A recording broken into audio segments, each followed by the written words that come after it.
来这一块料。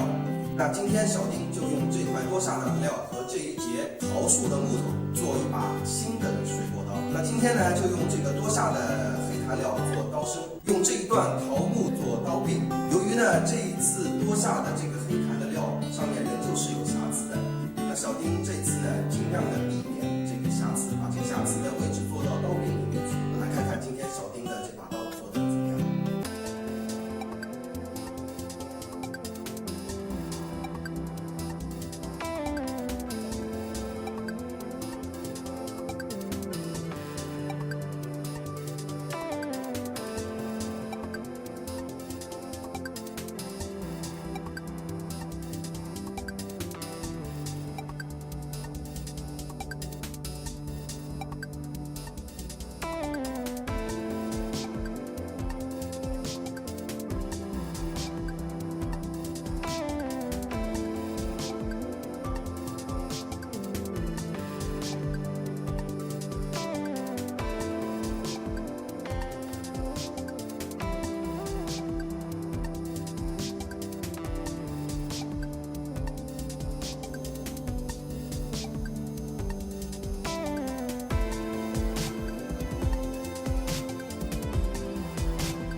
天的节目就到这里，感谢您的收看，感谢您宝贵的时间。觉得小丁本次做的视频有点意思的话，可以给我点个赞。那小丁前面也做过好多期比较不错的节目，感兴趣的朋友可以进入到宫保鸡丁的频道页面去看往期的视频。再次感谢您的支持，我们下期再见。